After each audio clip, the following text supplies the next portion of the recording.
नमस्कार, मेरा नाम मंजीत गौतम है। स्टेप अप जेसर में आपका स्वागत है। जींद में उपचुनाव का माहौल गर्मा गर्म है।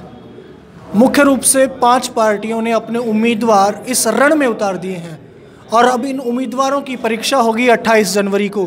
तो हर पार्टी अपने अपने प्रयास कर रही है चुनाव को जीतने के लिए। इस वक्त हम मौजूद हैं लोकतंत्र सुरक्षा पार्टी, जिसके संरक्षक हैं राजकुमार सैनी, जो कुरुक्षेत्र से सांसद भी हैं। हम उनके ऑफिस में हैं। उनके ऑफिस में उनके वर्करों से, उनके कोषाध्यक्ष और अन्य पदों के व्यक्तियों से बात करते हैं कि किस तरह का माहौल जींद में है। आपका स्वागत है। हाँ जी, नमस्कार जी। आपका नाम और अपना पद बता दीजिए। मेरा नाम मंजीत पांचाल, राष्ट्रीय कोषाध्यक्ष लोकतंत्र सुरक्षा पार्टी। और हमारा जो आपने माहौल पूछा है, माहौल हमारा एक तरफा माहौल है। हमारी टक्कर किसी से नहीं है। जो 2016 के अंदर गुंडागर्दी हुई, लठतंत्र हैवी हुआ हरियाणा के अंदर, ये जनता उसका जवाब अब लोकतंत्र सुरक्षा पार्टी के माध्यम से वोट डालकर कांग्रेस, इनेलो और भाजपा, जो सबका साथ सबका विकास का नारा लगाती है, तीनों पार्टियों को उसका जवाब देगी। जी, आप इस बारे में क्या कहेंगे?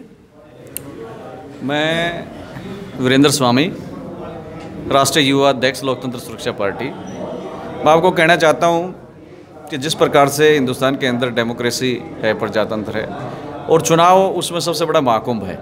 निसंदेह आज जींद के अंदर जो उपचुनाव होने जा रहा है, सभी पार्टीज़ के लिए ये बड़ा प्रेस्टीज का सवाल, एक इशू बना हुआ है। मैं आपको बताना चाहता हूँ, हमारी पार्टी का एक वैधानिक रूप से पहला ये चुनाव होने जा रहा है। और पहला जेजेपी का भी है।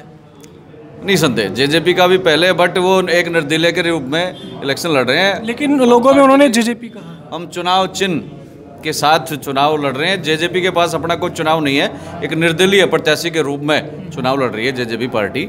तो यहाँ मैं बताना चाहता हूँ विशेष रूप से अपनी पार्टी का, हमारे कार्यकर्ताओं के हौसले बड़े बुलंद हैं और निसंदेह हम एक बहुत बड़े मार्जिन के साथ इस चुनाव में जीत दर्ज करने जा रहे हैं। विनोद आसरी जी एक जाने पहचाने चेहरे, मिलनसार स्वभाव से, कर्मठ, पढ़े लिखे और बहुत बढ़िया कैडर के हमारे पार्टी के जो उम्मीदवार हैं, उन पर निसंदेह लोगों का विश्वास है और जीत के साथ शुरुआत करेंगे।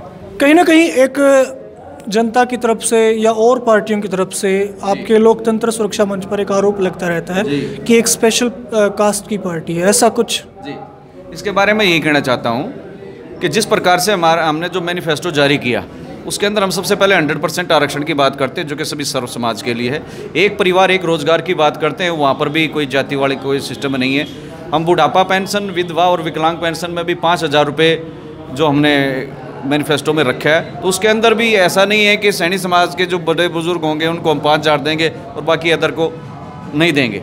जबकि बेरोजगारी भत्ते की व्यवस्था हमने 10,000 रुपये रखी है। तो सब समाज के लिए, ऐसा कुछ नहीं है कि हम किसी जाति विशेष के खिलाफ या जाति विशेष समाज के लिए चुनाव लड़ रहे हैं। जी, तो ये थे लोकतंत्र सुरक्षा मंच के कुछ वर्कर। इनका कहना है कि वो सभी जातियों को, पूरे समाज को साथ लेकर चुनाव लड़ेंगे। नमस्कार।